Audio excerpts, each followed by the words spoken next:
From FanDuel before I tell you what the former guest on this show just recently had to say about Darius Garland this morning. The NBA playoffs are in full swing, and every night delivers highlight-worthy performances, major momentum shifts, and can't-miss moments. Whether it's a game-winning shot or a breakout player, there's never been a better time to get into the action. FanDuel makes it easy to stay in the game before tip-off and live. With player props, performance trends, same-game parlays, fans have more ways than ever to play smart and win big. Like today, Wednesday, Hump Day, FanDuel is giving you an extra 30% boost on all your bets. New to FanDuel, it's the perfect time to sign up. Head to FanDuel.com/UCSS and place your first $5 bet. If it wins, you get $200 in bonus bets. Make every moment more with FanDuel, official sports betting partner of the NBA. Hey, boy, real quick before y'all continue this conversation, during the interview with Ethan, me and At was back here looking on social media, and Stephen A. Smith of First Take appeared on the Ultimate Cleveland Sports Show today, had some choice comments about Darius Garland. Just take a listen. Darius Garland, listen, a toe injury is significant, can be very painful. I understand that. As far as I'm concerned, you got to be damn near crippled if you can't play. You got to be damn near crippled if you can't play. You got to find a way to get out there. Because last night, Nembhard and Halliburton combined for 45 points, like 19 assists, and 1 turnover. They're getting guard play in Indiana. Donovan Mitchell needs help, period. Because whether it's Ty Jerome, whether it's Strus or somebody else, I mean, listen, they're not point guards, okay? He needs some help in that backcourt. Now, you missed 4 straight games, Darius Garland. I mean, damn, you got all off season to heal. Somehow, some way, I mean, you're on the brink of elimination. I mean, you got to get out there. You got to find a way. Limp your ass out there no matter which way you got to do it. I don't give a damn, all right? Find a way. Find a way. Pad the toe, wear an extra size shoe. Do something. But you got to get out there. You got to get out there. Darius Garland. Well, what do you think, guys? I mean, I opened our YouTube show, our Cavs podcast this morning saying the number one thing I was shocked by was that Darius didn't play last night. And we haven't spent a ton of time talking about it on this show, and that's fine. I wrote about it last night after the game. Did he say he was going to play? No. No. The Cavs keep just calling it questionable. The impression was that he was I left play. the locker room after game 1 believing he was playing in game 2. Now, for whatever reason, he didn't play.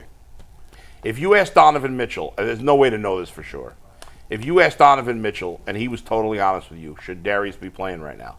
What do you think he would say? Yeah. So I think most players would say yeah. I think we're always a little nervous to talk about a guy playing through injury when it's not our body. But I got texts last night from NFL and NBA guys saying, I can't believe those guys aren't playing. That's all I can tell you. I don't know their pain level. I don't know the pain that they're in. I don't know. All I know is in other teams in the league and in other sports are looking at that and saying, I can't believe they're not. None of those guys can play. Are you serious? None of them? Doesn't that go into this whole Cavs are soft thing? It's part of it. Yeah. That's why I don't believe this team's ever going to win a championship, because they're soft. I think they're soft. Well, you're soft until you're not. Okay. Well, what leads you to believe they're not going to be soft anymore? Getting tired of being called soft and getting pushed around. But they've been getting called soft for 3 years. And maybe year 4 is when it. I don't know. Yeah. Why did it take Gabby Arias 5 years to figure out how to hit a curveball in the majors? There's just no. Well, it's not 5 years, but close to it. But it's it clicks for different guys at different times. Yeah. And do you think the Cavs are going to win a championship in the next few years? I thought they were one of the 4 teams this year that could win a championship. That's not what I'm asking. So my answer is yes. You think they're going to win a championship? No, not can they. Will they win a championship? Stop with the can they's. Hold on a second. Bo asked, "Do you believe they can win a championship?" And I said, "Yes, I believe they can." Fine. So you asked a shitty question, Bo, and I give you a shitty answer. I will re-ask the question. Ask me again. Will the Cavs win a championship in the next few years? Yes or no? Because few is an ambiguous term. Ask a better but that's a better question. Woo! I'm sorry. In the next 5 years? Yes.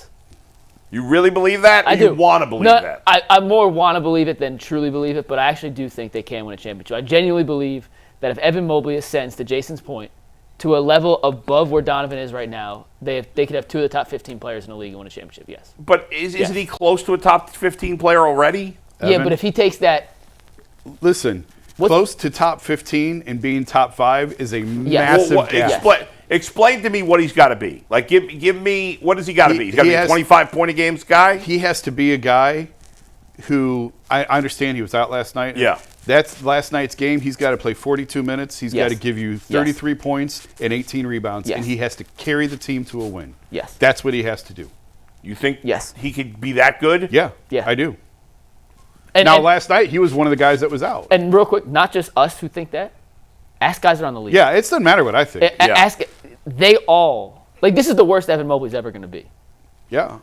Or maybe not ever. Eventually he's going to get old and die. I just don't, I mean, I hear what you guys are saying, and you guys have been right about Mobley as he's continued to get better. So I'm going to believe you when you say he's going to keep getting better and better. I'm with you. I just don't know ultimately that the rest of the team around them is good enough for them to win a championship. Can I tell you what has to click? If he is what I said, they are. Okay. Yeah, and that's kind of where I go. But what I think he needs to get in his corner, his circle. Yeah. Evan got more vocal this year. Yeah. More aggressive. More demonstrative. Right. There's still times where he's passive. I still think he needs someone in his ear, and Tristan's done an incredible job. And I think one guy can maybe only get you, you need another. Maybe it's a Marcus Morris type. So just turn him into an absolute pit bull. Like, he went from being, and I'm not good with dog breeds, so I'm going to mess this up, so please help me. But he was a golden doodle. He was a golden doodle. This year he was like what's a mid-level aggressive dog? And not a bad German Shepherd? No, I don't think it's mid-level. Yeah, I think that's... He ain't even that level. But you get what I'm saying? Like if he gets that one more, where it's not just, I block a shot, I go coast-to-coast dunk on you. I'm going to stand in your face and I'm going to talk. Like, there are moments... That's that level. And I think with the whole Cavs team bowl, when you talk about they're soft, the first quarter of last night's game, they were not soft. And I know you like being there in person. Dean Wade bodied the crap out of Siakam. Mike. And these guys... But if you have your best player... Dean Wade can't play in a big spot. I know, but when your best player, if it's Evan Mobley, develops that, it then trickles down. Yeah. And Donovan got as much out of those guys last night from playing tough and physical as he possibly could have. But they wore down. And I thought Ethan made a really good point. Playing at the Pacers' pace for 36, 37 minutes is also not the exact equivalent to playing regular season against other teams. It sounds like an awful lot of excuses. The Cavs have played fast all year. They've played faster. I don't know what the pace number is for this those guys don't necessarily, though. When Maryland Wade come in, like, that's not necessarily what they're doing. The team shouldn't fall apart with injuries. Yeah, listen, these are pretty significant guys they're missing. Then get them on the court. Let's go. We're all saying the same thing. Hunter's got a dislocated thumb. It's on his shooting hand. It's on his shooting hand. Tape it up. Let's go. I mean, I was shocked that all three of them sat. I was stunned that Darius missed. What did we say on the show yesterday? When you asked me, I'm sitting back there. I thought 2 or 3 were going to play. I didn't think had any chance to play.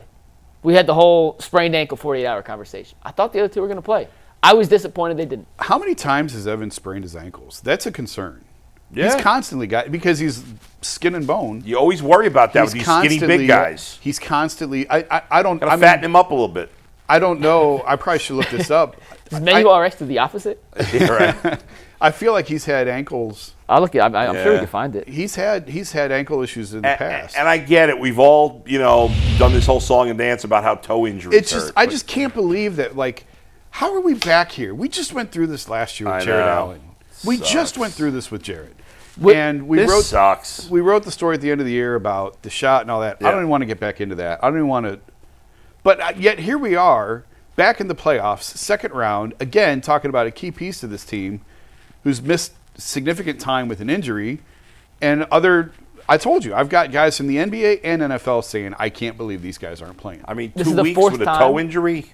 4th time in Mobley's NBA career, he's missed at least 3 days of activity with an ankle injury. With an ankle. 4 seasons. I actually would have guessed it to be higher than that, but that's an average of 1 a year. Well, he's had a foot, he's had a calf, so maybe the calf could be considered an ankle as well. I mean, they've had just horrible luck in this series. Oh, horrible luck. But some of it's because to some degree, they've allowed themselves to be bullied by the Pacers.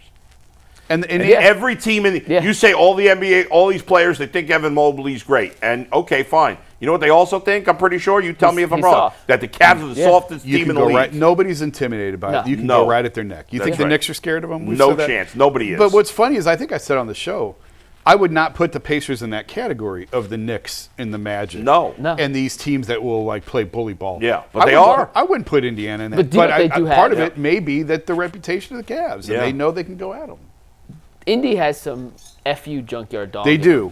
They have some. They do. You don't believe in us? We're going to come punk you. Yeah. And I think, and I don't know, Cavs may have been smelling their own coffee a little bit. Like smelling their own praises and coming off that first round series. But they weren't picked. Right. I picked them against Milwaukee. They were not the betting favorite in like underdogs in that series. Underdogs this. They're playing with a chip on their shoulder that Cleveland hasn't had to. Right, and unlike the Cavs, they went to the conference finals. Yes. They made the play or the in-season tournament championship game last year. They went to the conference finals last year. Like they are a good team, and I picked Cavs at 5. I thought they'd be really competitive games and hard-fought games, but I did think the Cavs would win in 5. Yeah, I think we all underestimated the Pacers a little. No, I don't. Mike definitely didn't. No. I don't think I did. I still think if both teams are healthy, you line it up and throw it out there. I still think it's Cavs in 5. But that's just not the situation. It comes to a point where you can't use that excuse anymore because if they get hurt every year, then you can't expect them to be Your question healthy. to Ethan was spot on. Like, at what point is it such a recurring trend? You just can't trust these guys. Right. And with Darius and Donovan, 2 smaller guards. Yeah. They wear down as the season goes on, and even if you do everything right like Cleveland did this year to keep them as fresh and as healthy, it still didn't matter. Sometimes it doesn't matter. You tweak an ankle, you hurt a toe. There's luck. Luck is a huge component of winning a championship. It really is, and injuries are part of luck, and they've had no luck the last 2 years in that regard. Because remember, it wasn't just Jarrett last year; they were beat up against Boston. I remember all the guys that got out by the end. Donovan missed. Donovan with the calf. This actually, it's the same calf, by the way. He didn't get surgery this offseason. I don't think any of us ever talked about him potentially needing. Could it literally be the continuation? He just tweaked it again during the regular season, and it's. I don't. We've talked about those rim numbers, like. Yeah, his rim numbers have been terrible this year. Mike pointed them out to me. I had a conversation with him about them toward the end of the season. Cavs are tricky. That's what I'm saying. Like, usually a full offseason should be enough. But a calf, if you screw around with it, it can wreck your entire season. If you keep coming back too soon and you tweak it again, it can linger for a full season. I remember Josh Donaldson in baseball, like, lost an entire season to a calf injury because he kept trying to come back. It doesn't sound like a big deal, right? But those can be miserable. And again, you can't screw with those because you will blow out your Achilles. Durant rushed back, and that's literally how he tore his Achilles. I got a question. I ain't really had much to say all day, but this is Mike, Jason, one of you two all in particular. Just being around Donovan Mitchell more often than not this season, talking to him on the record, off the record, we've all learned that he's a pretty selfless leader. Is that accurate? Yeah. We've all learned that he's pretty poised. Just your opinion. Seeing him deal with the injuries he's dealing with and still willing to put himself out there for the betterment of the team, what do you think is probably going through his mind when he's seeing these other guys not willing to put the same effort and energy towards getting out there and playing hurt? I'm sure there's a level of frustration. I'm sure. He'll never admit to it. Never. He'll never talk about it because I think even off the record he won't. I'd be pissed if I were him. I think they felt that way with. I'll go back to the previous era when Kyrie had the knee that he wound up blowing out against Golden State. There was a lot of frustration within the organization that Kyrie wouldn't play on it, including from LeBron. Yeah. And then Kyrie comes out and breaks his knee against Golden State, and so it can lead to worse things. And Donovan missed games last year, so he couldn't play. Well, again, I think a calf is a little bit different because it can lead to career-altering injuries. But I'm sure that he's frustrated because I'm sure he's looking at this as, guys, I talked to him about it a few weeks toward the end of the season. I said, have you ever been on a team that you thought legitimately had a chance to win a championship before this year? And he said, yes, one other time against Utah. They were the 1 seed. I had completely forgotten about it. It wasn't the COVID bubble year. It was the following year. So the schedule was altered. Life was still weird. The world was upside down. I had lost all recollection of that season. And they got bounced. I think they lost it's Houston. Second round. I think they lost like 3 in a row. I think I don't remember now. And I think Donovan is looking at this. He knows he's never been out of the second round. He knows this is the best team he's probably ever been on. This may be the best team. There's no guarantee that they're as good next year as they were this year. Mm-hmm. And I'm sure he's looking at this and saying, he's not old, but he's not young anymore. And he's had a ton of lower body injuries. And this may be my last best chance at doing this. I just re-signed here. And I can't get any help. I'm sure there's a level of frustration. It's like doing a class project. Even if you don't blame, even if you don't blame them for not coming out, it's still frustrating that you don't have your guys. Right. Well, you're doing a class project, and you get an A on the project, right? And you do 90% of the work, and other people, because there was a dentist appointment, and they had to take their kid to baseball practice, whatever, they get credit, but you did most of the work. Yeah. Even though you understand real-life circumstances, you're like, hey, I chipped in. Yeah. Like I did way more of the work, and you're always going to feel some level of, not resentment, that's not the right word, but annoyance maybe. Yeah. So Earl, to answer your question, I definitely don't think he'd ever admit it, but I think he would not be in the wrong if he was a little disappointed that some of his compadres were not out there with him. I said earlier, you can only ask a guy to do what he is capable of giving you. And Donovan has given everything he's got. Guardians